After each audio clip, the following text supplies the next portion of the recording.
कहानी की शुरुआत में हम रीना नाम की एक लड़की को देखते हैं जो अपनी लाइफ में काफी दुखी होती है। दरअसल रीना जब छोटी थी तभी उसकी मॉम डैड अलग हो गए थे और रीना अपनी मॉम के साथ ही रहती थी। लेकिन कुछ सालों के बाद रीना जब थोड़ी बड़ी हो गई तो वो अपनी मॉम से अलग होकर अकेले रहने लगी। रीना अपना खर्चा निकालने के लिए जॉब करती थी, लेकिन कुछ दिनों पहले उसे किसी कारण से जॉब से निकाल दिया गया और अब रीना के पास कोई नौकरी नहीं थी और यही वजह थी कि रीना इन दिनों काफी परेशान और डिप्रेस रहती है। रीना कई जगहों पर जॉब के लिए अप्लाई करती है, लेकिन उसे कहीं पर भी जॉब नहीं मिलती, जिससे वो और भी ज्यादा उदास हो जाती है। अब एक दिन रीना को एक लेटर मिलता है जिसे पढ़ने पर रीना को पता चलता है कि वो एक जॉब का ज्वाइनिंग लेटर था, लेकिन वो काम काफी ज्यादा अजीब था क्योंकि उसमें शहर से दूर एक गाँव में जाकर मेड की नौकरी करनी थी। रीना दूर किसी गाँव में जाकर मेड की जॉब नहीं करना चाहती थी, लेकिन इस समय उसे पैसों की सख्त जरूरत थी, इसलिए वो इस काम को करने के लिए राजी हो जाती है। अगले दिन रीना एक बस में बैठकर शहर से दूर गांव की तरफ निकल पड़ती है, लेकिन हैरानी की बात तो ये थी कि उस बस में रीना के अलावा एक भी यात्री नहीं था। रीना पहली बार उस रूट और उस बस से यात्रा कर रही थी, इसलिए वो इस बात पर ज्यादा ध्यान नहीं देती है और एक लंबे सफर के बाद आखिरकार बस अपनी मंजिल तक पहुंच जाती है। रीना जब बस से उतरती है तो देखती है कि बस ड्राइवर एक आदमी से बात कर रहा था। वो आदमी रीना को देखकर खुश हो जाता है और वो रीना को बताता है कि मेरा नाम पेरिट है और मैं उसी गाँव का रहने वाला हूँ जिस गाँव में तुम जॉब करने के लिए आई हो। पेरिट रीना को ये भी बताता है कि मेरी फैमिली ने ही तुम्हें काम पर रखा है और मैं तुम्हें लेने आया हूँ। रीना पेरिट से मिलकर बहुत खुश होती है।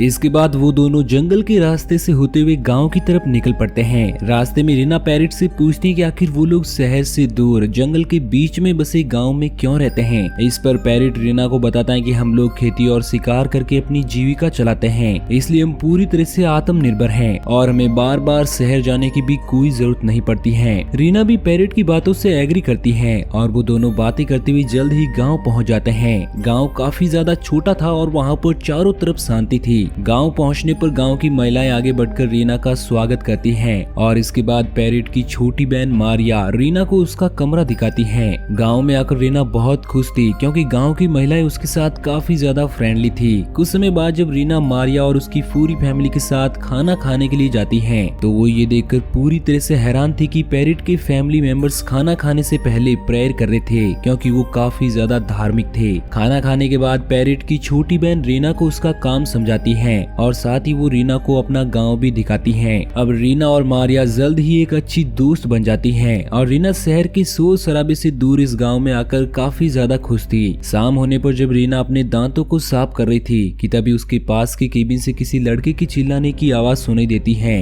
रीना वो आवाज सुनकर बहुत ज्यादा डर जाती है, लेकिन केबिन से लड़के के चिल्लाने की आवाज सिर्फ एक बार ही आई थी, इसलिए रीना को लगता है कि शायद ये उसका वहम था, इसलिए वो इस बात पर ज्यादा ध्यान नहीं देती है और वहाँ से चली जाती है। अगली सुबह रीना जब तालाब में नहा रही होती है तो किनारे पर दो लड़के उसे घूर रहे होते हैं। रीना उन दोनों लड़कों को देखकर डर जाती है, लेकिन वो दोनों लड़के रीना को कोई नुकसान नहीं पहुँचाते हैं और वहाँ से चले जाते हैं। इसके बाद रीना घर वापस आ जाती है और मारिया के साथ मिलकर अपना काम करने लगती है। काम करने के दौरान रीना मारिया को उन दोनों लड़कों के बारे में बताने की कोशिश करती है जो उसे घूरे थे, लेकिन वो मारिया को इसके बारे में नहीं बता पाती है। अब रीना जब मारिया के साथ काम कर रही होती है तो वो देखती है कि वो दोनों लड़के जो उसे तालाब में नहाते समय घूरे थे वो पेरिट के साथ लकड़ियां काट रहे हैं। मारिया रीना को बताती है कि वो दोनों लड़के पेरिट के दोस्त हैं जो अक्सर यहाँ पर आकर पेरिट के काम में उसकी मदद करते हैं। काम खत्म करने के बाद वो दोनों लड़के वहाँ से चले जाते हैं, लेकिन जाते वक्त वो रीना को अजीब तरह से घूरे थे जिससे रीना डर जाती है।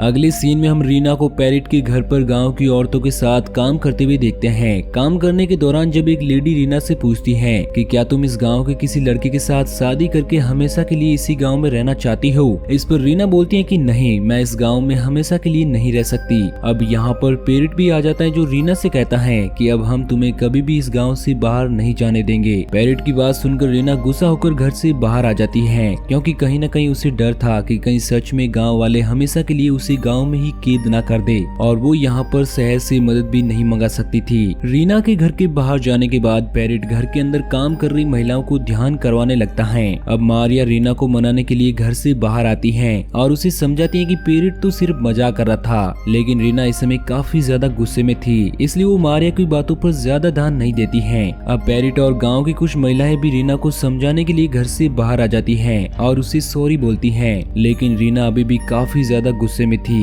अब अचानक से पेरेट के घर के बाहर बंद पड़े केबिन में से डरावनी आवाजें आना शुरू हो जाती हैं, जिसे सुनकर सभी लोग डर जाते हैं और अगले ही पल केबिन का दरवाजा खुलता है और उसके अंदर से एक अजीब सा आदमी बाहर निकलता है। रीना उस आदमी को देखकर पूरी तरह से डर जाती है क्योंकि वो आदमी काफी ज्यादा डरावना था और अब वो डरावना आदमी रीना पर हमला करके उसके साथ इंटीमेट होने की कोशिश करने लगता है। रीना अपनी जान बचाने के लिए वहाँ पर मौजूद लोगों से मदद मांगती है, लेकिन कोई भी रीना की मदद करने के लिए तैयार नहीं था क्योंकि वो डरावना आदमी काफी ज्यादा पावरफुल था जो अपने रास्ते में आने वाले लोगों को बहुत ही बुरी मौत मारता है। अब इससे पहले कि वो डरावना आदमी रीना के साथ इंटीमेट होता, वहाँ पर वहीं दो लड़के आ जाते हैं जो तालाब में नहाते समय रीना को घूर रहे थे। उन दोनों लड़कों में से एक का नाम जैक और दूसरे का नाम डेविड था। जैक और डेविड जब देखते हैं कि डरावना आदमी रीना के साथ इंटीमेट होने की कोशिश कर रहा है तो उस डरावने आदमी पर हमला करके रीना को बचाने की कोशिश करते हैं, लेकिन वो आदमी काफी ज्यादा पावरफुल था जो बड़े ही आसानी से उन दोनों को डिफेट कर देता है और एक बार फिर से रीना की तरफ बढ़ने लगता है। अब रीना को बचाने के लिए मारिया सभी के सामने अपने कपड़े निकालकर डरावने आदमी को अपनी तरफ आने के लिए कहता है, जिसके बाद वो डरावना आदमी रीना को छोड़कर मारिया की तरफ बढ़ता है और मारिया जब अपनी जान बचाकर वहाँ से भागने लगती है तो डरावना आदमी मारिया के पीछे पड़ जाता है। डरावने आदमी के वहाँ से जाने के बाद गाँव की महिलाएं रीना को बताती है कि उस डरावने आदमी का नाम जैक्सन है जो बचपन से ही ऐसा था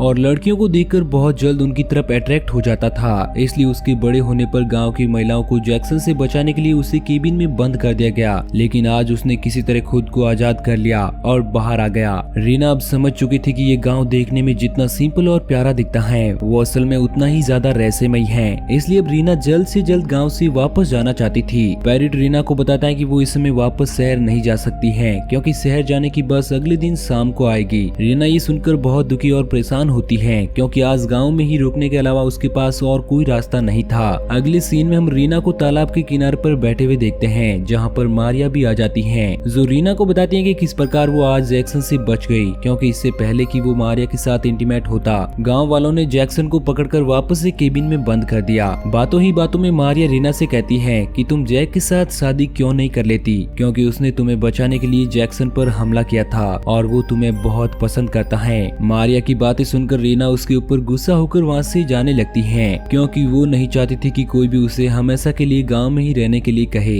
रीना गुस्सा होकर वहाँ से जाने लगती है और मारिया रीना को समझाने के लिए उसके पीछे जाती है। रास्ते में रीना को जैक और डेविड मिलते हैं जो एक दूसरे के साथ इंटीमेट होने की कोशिश कर रहे थे। रीना ये देखकर मारिया से कहती है कि यही वो कारण है जिससे मैं किसी लड़के के साथ शादी करके हमेशा के लिए गाँव में ही नहीं रहना चाहती। रीना की बातें सुनकर मारिया उसे समझाती है कि हम लाइफ में किसी से भी प्यार कर सकते हैं, चाहे वो लड़की हो या लड़का। मारिया की बातें सुनकर रीना समझ जाती है कि वो एक ऐसी गांव में फंस गई है जहाँ के सभी लोग साइको हैं और वो कुछ भी कर सकते हैं। अब मारिया रीना को असलियत बताती है कि गांव वालों ने मिलकर एक प्लान बनाकर तुम्हें यहाँ पर बुलाया है ताकि तुम इसी गाँव के लड़के से शादी करके उसके बच्चों को जन्म दे सको। दरअसल गाँव वाले खुद को बाकी दुनिया से अलग रखते थे और अपने बच्चों को जन्म देने के लिए शहर की मासूम लड़कियों को अपने जाल में फंसाकर गांव में ले आते हैं और इसके बाद वो लड़कियां कभी भी वापस नहीं जा पाती। रीना को गांव तक लाने के लिए गांव वालों ने ही शहर से गांव तक एक स्पेशल बस चलाया था और यही वजह था कि जब रीना बस से गांव आ रही थी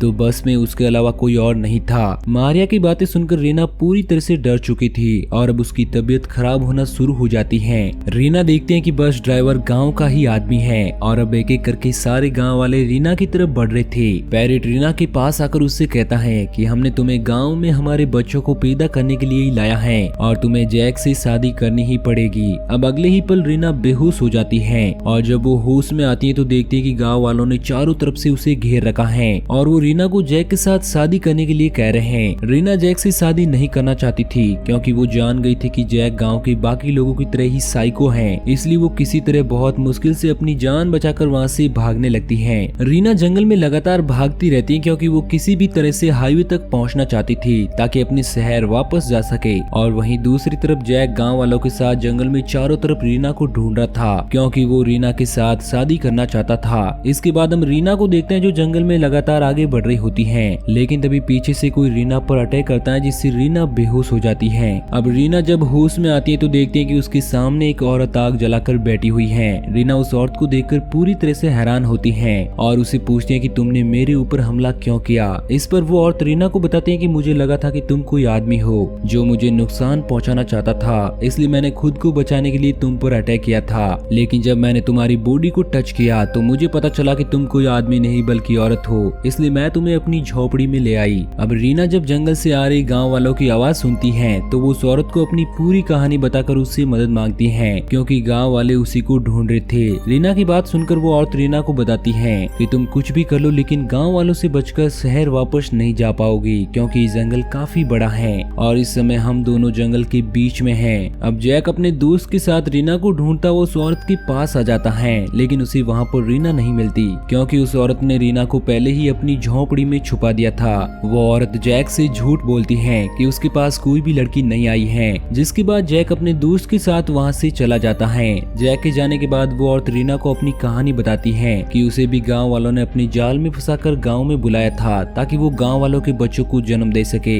लेकिन उस औरत ने गाँव वालों से बचने के लिए अपनी आंखें फोड़ ली, क्योंकि गांव वाले कभी नहीं चाहते थे कि एक अपाहिज औरत उनके बच्चों को जन्म दे। वो औरत रीना को भी गांव वालों से बचने के लिए अपनी जुबान काटने की सलाह देती है। रीना के पास इसके अलावा कोई और ऑप्शन नहीं था, इसलिए वो इसके लिए राजी हो जाती है और अपनी जुबान काटकर जंगल में उस लेडी के साथ ही रहना शुरू कर देती है। और इसी के साथ ये मूवी यहीं पर एंड हो जाती है। तो दोस्तों, आपको ये कहानी कैसी लगी नीचे कमेंट करके जरूर बताना और इसी तरह की कहानियों के डेली डोज के लिए हमारे चैनल को सब्सक्राइब जरूर करना।